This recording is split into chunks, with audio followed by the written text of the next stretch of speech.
Marissa Miller here, and I'm an indie author. Today I'm going to be talking about this dress here, which is a character costume that is custom designed and custom made by me for my upcoming series, the Fall and Rain series, which I'm currently working on writing right now.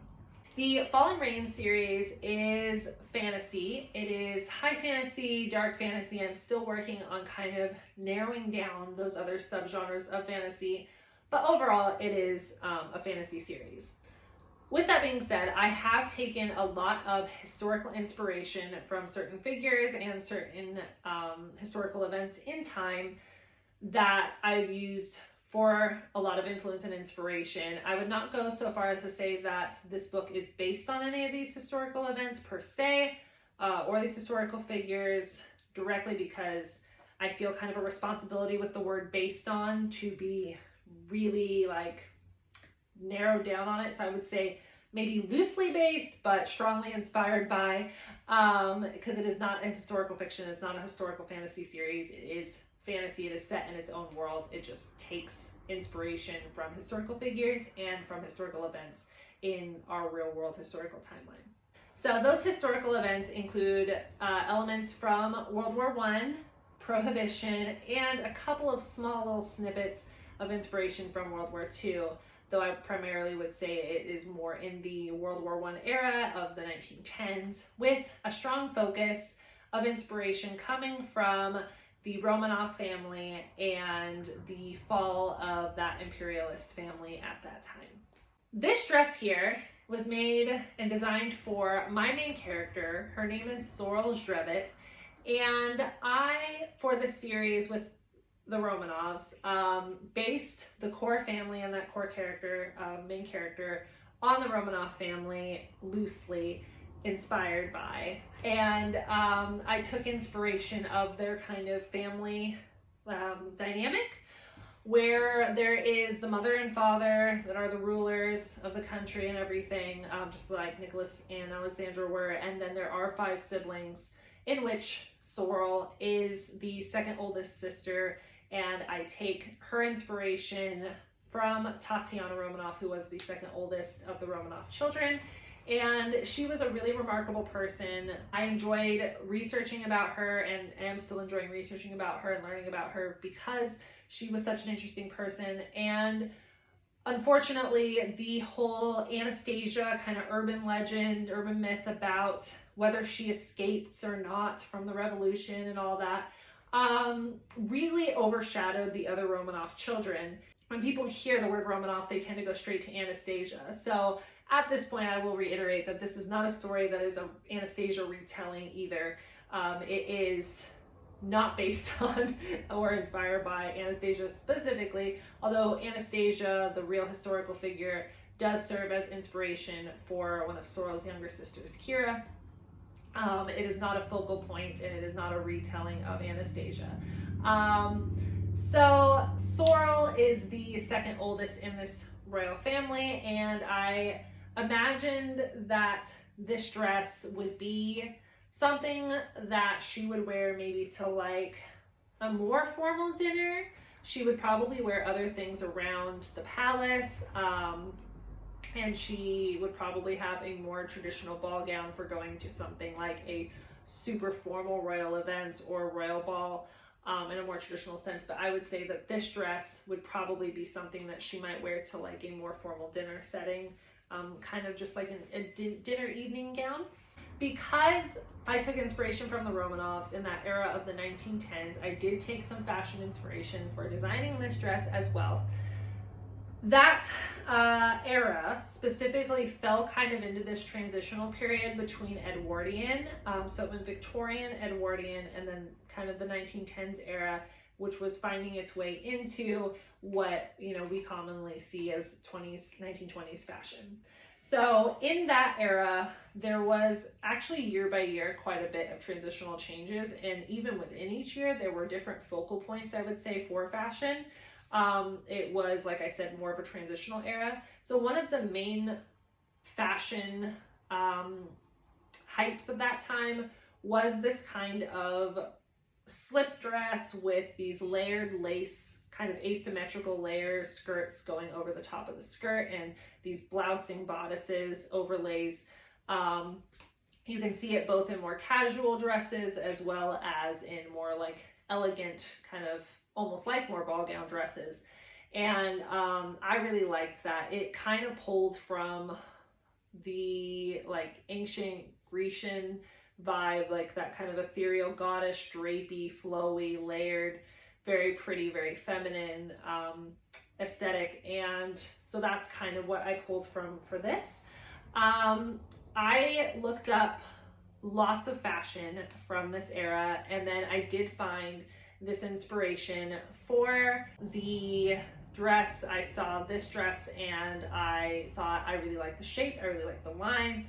So I took that and I used that kind of as my base model for what I wanted to do. And then it was a matter of figuring out how to assemble it all together. So I actually have this as two separate pieces. This overlay here is a separate piece that's kind of acts like a pullover vest, and it is only attached right now by this ribbon, which acts as a belt, but it is not attached here at the waist. So this dress, I can actually kind of undo it here. It's a little tricky to tie back on, so bear with me, but I can take it off here. We take off the overlay. Then we just have this dress. And so I wanted it to be basically like a slip dress in order to give it the shape that I ended up wanting, because I did want it to have a little bit more straight, like shape to it and not just fall straight down. So we ended up having to put in some darts. My mom is a professional seamstress, and so she helped me with kind of combining patterns and figuring out how this was all going to assemble and play out. So we did end up putting in some darts, and it created a couple more like lines and seams that I really wanted, but overall it's what needed to be done structurally for the bodice to sit the way that I wanted it to. So from there, we have this deep V here, which I thought was interesting because in my mind, I kind of thought of these dresses almost as like one flowing piece, but there is this deep V, and it actually does make the dress, the skirt of the dress, hang really nicely. Making this dress was definitely done on a budget, so ideally I would have used silk fabric for this. But this is actually costume satin, and it ended up working really well. It's very shiny. It's got like this kind of fluid, watery feel to it, and it's got just enough weight and drape to it that it feels very elegant and classy and has a nice drape to the fabric when it hangs down. The top part of this I picked to do this kind of like heart-shaped sweetheart. I wanted it to be, a lot of dresses from the era of the 1910s actually had it be straight across. Some of them had shape to it, but most of them I would say that I came across were straight. And I decided that since I was the one wearing it, it was a little bit more flattering on me to have this type of neckline, this kind of heart-shaped neckline.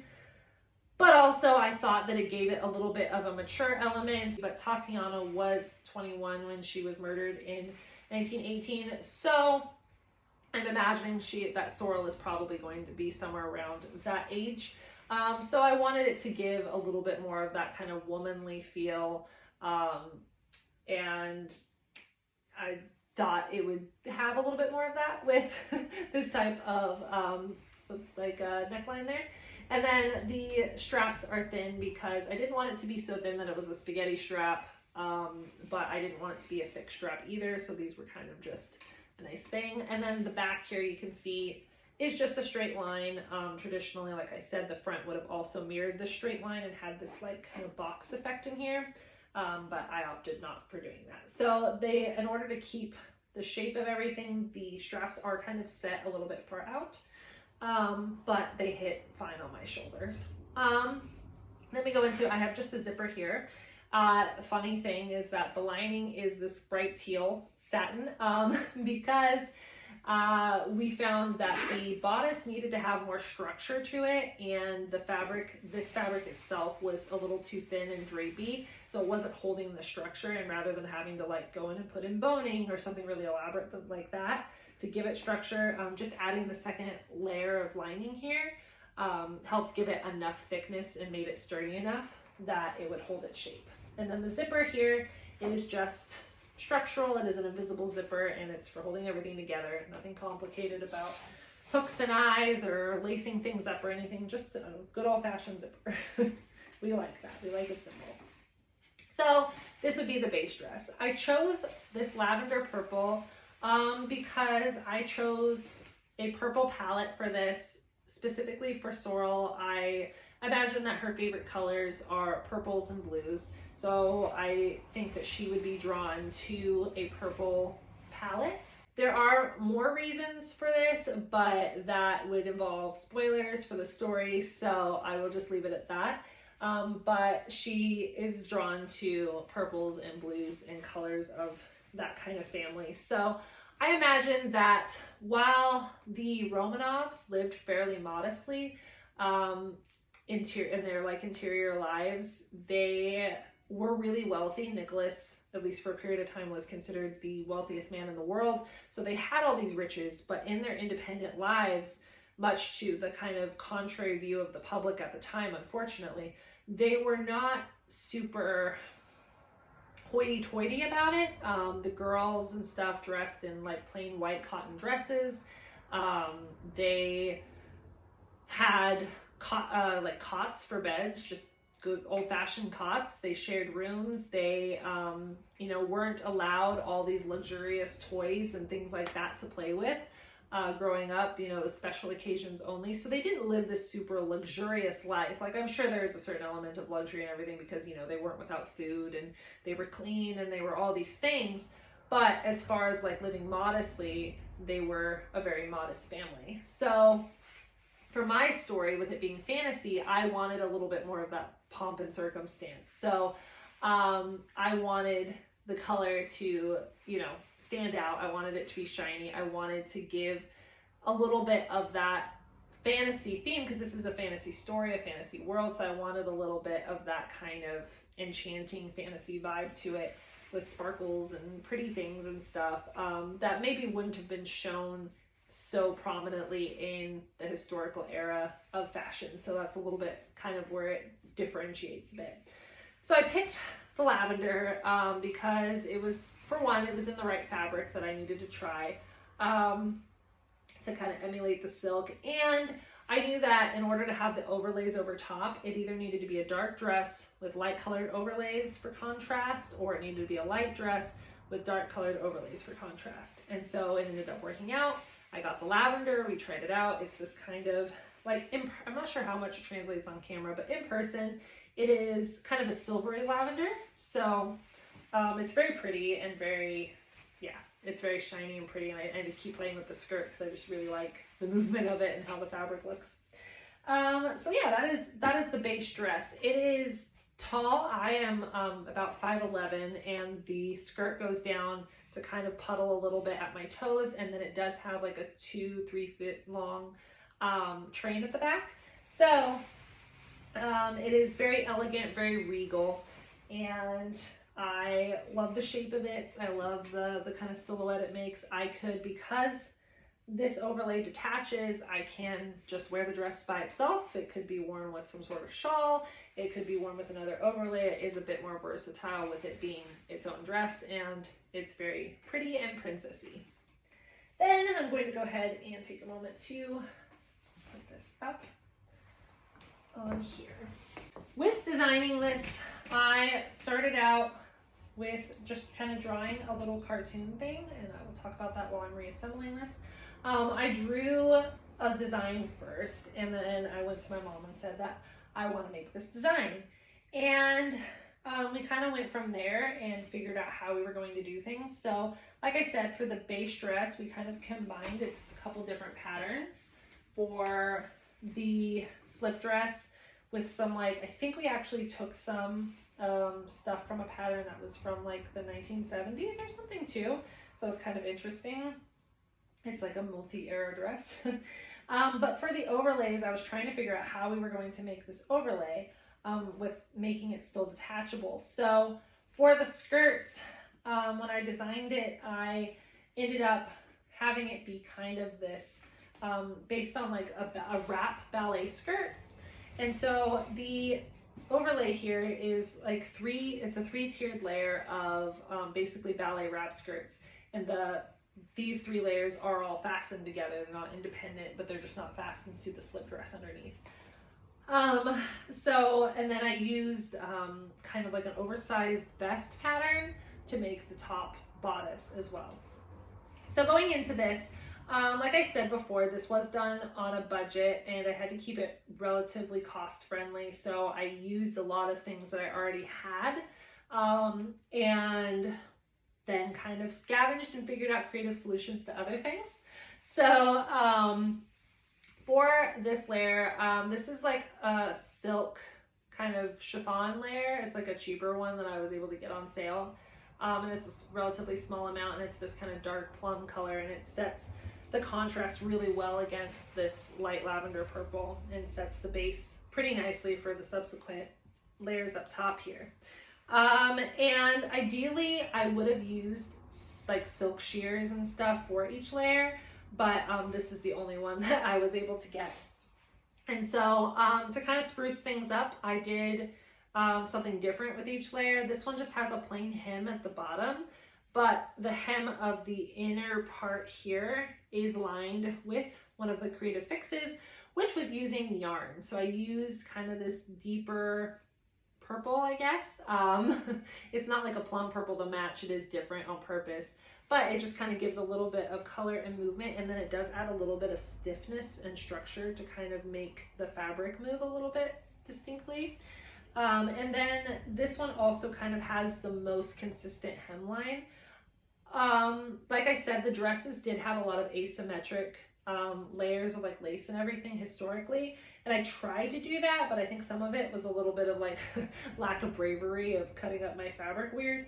But the layers do have different varying lengths, and the hem is not consistent around it, but I would say that this purple base layer is probably the most consistent around the bottom.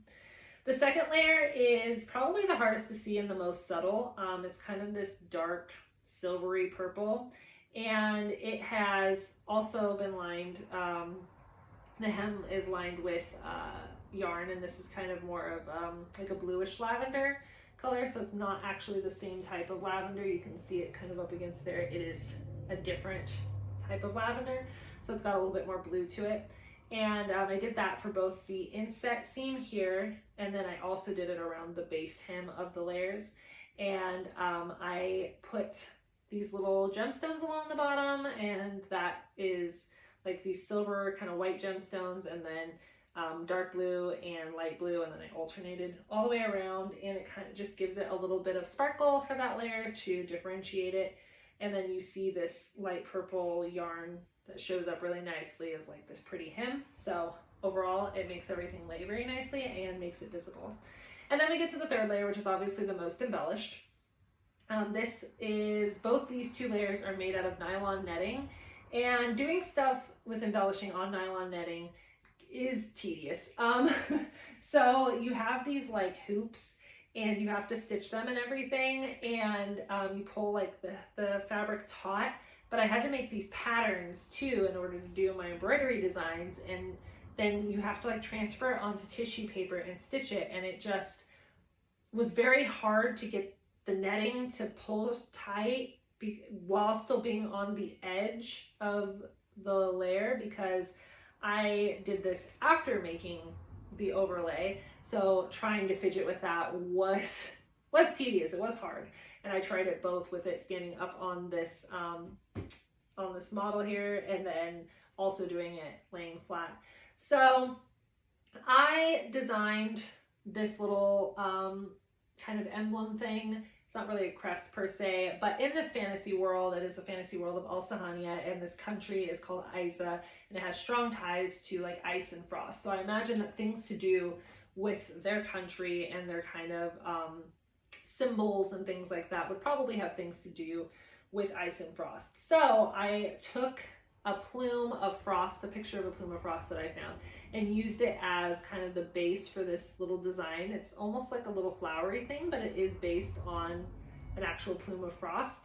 And then there are these little tendrils along the side that just kind of were cool for design. And they have an ulterior function that, again, is a little bit of a spoiler. So the design concept that went into this is a spoiler. So just there was a purpose for the little spindles on the side.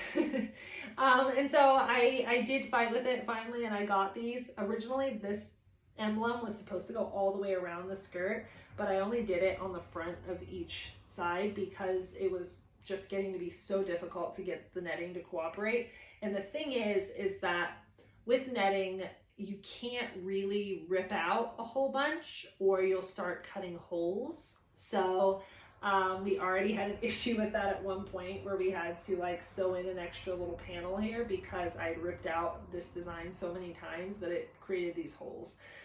So we had to replace this little section with new netting. So it ended up doing that. But for further of the embellishing, I did the plumes, so it has the shape of kind of the frost flower, and then inside each of the like little leaflets, I put a pretty, it's like a clear but kind of vaguely purple tinted sequins. And then going up the stem of the little frost plume, it is studded with these dark blue and light blue alternating beads. So overall it is very sparkly, it catches the light, and it fits into the color palette. And then I have these here, like I need to turn a little bit more, which is these plumes that kind of butt off of that are done in these sparkle gemstones. Again, just kind of adding design. I imagine them a little bit like snowdrifts or something. And that just was something to kind of balance it for not going all the way around. I needed to have something that made like this fit in, and so that was kind of a transitional thing. And I thought about doing more around the base too, but overall this is what it ended up being on both sides. This one I think I stitched a little bit thicker so you can see it a little bit more strongly. But yeah, so it just mirrors the front, and both are done that way. I used silver embroidery thread, I used beads, beading needle, and then the regular sequins and everything. And then I lined it with this sparkly ribbon for both the base of this layer, which I think this one is actually relatively consistent as far as length around the base. It's really the middle one that has the most variation. But I used it for both the inside seam and this bottom hem as well. And it just gives it this very striking silvery, sparkly, fantasy-esque feel to it that I really like, and I used that for this ribbon as well for the belt. Goes around here. I also used it when I did my hair. When I wore the costume, I put some more of that ribbon in my hair. It is very sparkly. I've used it on other sewing projects that I've done in the past, and I still have a bunch of it because it's very pretty. It started out as this thick ribbon and we cut it into strips. Anyway, then we go into the bodice, and the bodice also has that same ribbon lining going in the V. The V can be a little hard to see because in the front, because it has that kind of blousing billow to it. And then it's also studded with these little rhinestones here. The rhinestones, I used a hot press tool and like laid them out, and then it's like this little tiny iron thing that you stick on top of the rhinestones, and it heat bonds to the fabric. So I did that. I used light blue, clear, kind of tinted clear, dark blue, and various purples, and then a couple of these kind of like multicolored ones, and it just gives a lot of movement and shimmer to the bodice. And then the back here, you can see the V a little bit clearer, and it is a V that goes down in the back the same way, and it is also lined. So overall, that is what I did. I took inspiration from making this design, from looking at the Frozen 2, the Art of Frozen 2 books, because I'm a big Frozen fan, big Disney fan. And I have the art books, and the art books go into kind of a lot of the character design and a lot of the like costume designs for things they wore. And they had like these elements of flora and fauna and stuff that were found around the Arendelle Kingdom, and they used that into like the designs on the dresses. And so that's what I was trying to do kind of with my embroidery here. So I'm probably going to be doing more with this symbol as maybe a symbol or royal emblem thing down the line. So we'll keep watch for that. But overall, that would be the dress. And that was kind of the process of making it. I have some behind the scene footage, and I have some pictures and things that I will probably have put throughout this video. And that was just kind of the making of it. I used this dress for making a reel that was revealing my title for this series. I did it to this epic instrumental version of In the Dark of the Night, because although it is not an Anastasia retelling, I wanted to allude to that it was going to be about the Romanovs. So I used that, and I did this kind of special effects reveal reel, and for that I had to be in this costume. And so that was kind of what I made it for, but there probably will be more to come with me wearing it and doing more things with it. Like I said, this is one of many outfits that Sorrel might have worn, but it just kind of was maybe one of the more like visually iconic ones I think that maybe she'll wear. Maybe I'll do more of her outfits, I don't know. If budget allows, like if she has a ball gown, that might be fun to do as like a long-term project, but we'll see. For the real costume though, I did pair it with this crown, which I think is really pretty, and it goes with the dress here. And then I styled my hair in kind of that 1910 style. I actually think I used a tutorial from Rose's hair in the Titanic with this kind of, again, it goes into that like curled Grecian kind of vibe. And yeah, so that's kind of the formal attire. So that is the dress, that is the making of and the concept behind it. I just found it really cool to have my own kind of immersive costume that I can say is not just something that I got that looks like it, like I made it start to finish, designed, made, and this is specifically Sorrel's, this is specifically for Fallen Rain, and I feel like that's pretty cool. So I thought I would share it with everyone, and yeah, I hope you enjoyed it. Be on the lookout for more to do with Fallen Rain. You'll probably be seeing more of this dress in future content. Probably more of this crown too, because honestly wearing it for one thing was not enough, and I need to wear crowns more. So be on the lookout for writing updates, be on the lookout for more to do with this dress. I hope you found it interesting, and thanks for stopping by. I'm Marissa Miller, the series is Fallen Rain, the character is Sorrel, and it was a ton of fun getting to explain the concept behind it to you today. Thanks, bye.